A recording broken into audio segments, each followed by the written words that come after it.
What the storm's going to bring. Another day, another winter storm, and here is February. So here we go. It is still mainly quiet out there right now, and I'll show you where we're seeing some flakes actually hitting the ground. But we do have these advisories and warnings that are out. So the entire region is covered in this at this point. The warning is actually for central and northern New Jersey. So we're all looking about somewhere around half a foot or so, give or take a couple inches on either side.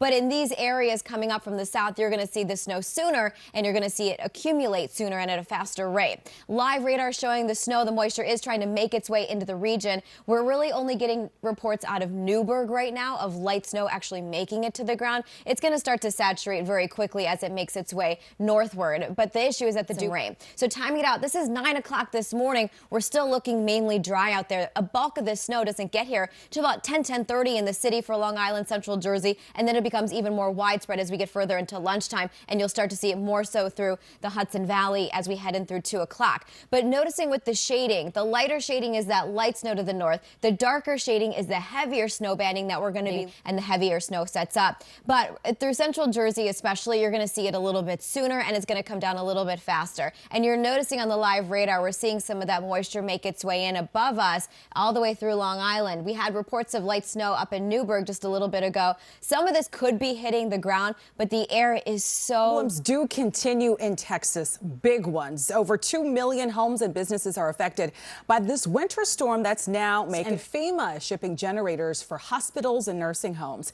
The power crisis is seen as a big wake-up call for Congress to approve President Joe Biden's massive infrastructure plan. The coronavirus pandemic has been hard for everyone, particularly children in homeless shelters who are faced with so much isolation. Now, one 11-year-old girl is using her... Warning for those of you that have to hit the road.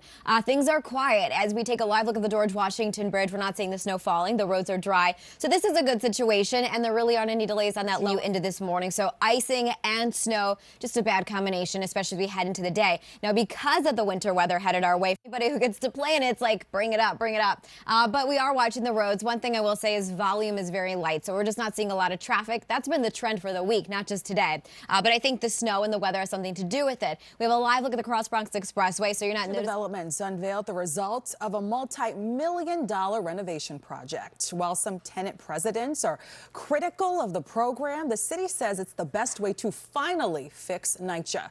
At 7 a.m. with Dan and Betty starts right now. Well, for much of the next 24 hours, meteorologist Byron Moreno will be back in just a second to talk about that. We're also monitoring the latest out of New York City. Mayor de Blasio expected to have a press conference any moment now. We're waiting to hear what the snow preps are here in New York City as well. All right, well, we want to invite all of you to join us. Thanks for being here. It's 10 o'clock as we get this hour started. It's February 18th. I'm Betty Nguyen. And I'm Dan Manarino, but for now, let's bring in the entire team. Marisol, sanitation crews out there in full force. We saw that in Rebecca Solomon's live shot when she almost drove the plow away. It's also important to note, though, he did say that the vaccination sites are remaining open. Yes. So that's important news for those of you who still want to get your shot today. Don't let the snow stop you, if at all possible, in a careful way, of course. Especially because the ones in New Jersey are closed. So Yes. meteorologist Byron Moreno Monmouth County. She's been shoveling this morning. Katie, do not let Dan force you to shovel anymore. You've done enough this morning. The fact that you're standing out there in this weather is enough. Oh, no. When I shovel later, is it the light snow, Katie? Is it packable snow? Is it heavy? Can you make a snowball? Let's see. It's not really packable. Yeah. See, you see what he just did to you, right? You noticed this, Katie. He got you to get your hands all wet and cold. He gets you shoveling out there. You really need to make sure that when Dan says something, you just got to push back against it. All right? Betty, I really believe in karma. Yeah. So I think Dan's got what's coming to him. Yeah. We'll be seeing later today when he's shoveling his driveway. Thank you, Katie. Thank you very much. I have real gloves out here. Then how do you reshape and your values, and are you saying lower your expectations? Because you don't want to lower your expectations, I think, because then you're not setting what you think you deserve. Right. All morning long as the snow keeps coming down. We saw you with the salt truck earlier. How are things looking now? Patience indeed. Rebecca, thanks for being out there all morning long in the elements, you and your photographer, and appreciate your hard work. 10:40 right now. It's the play some games. Yeah, coming up, 7 fun.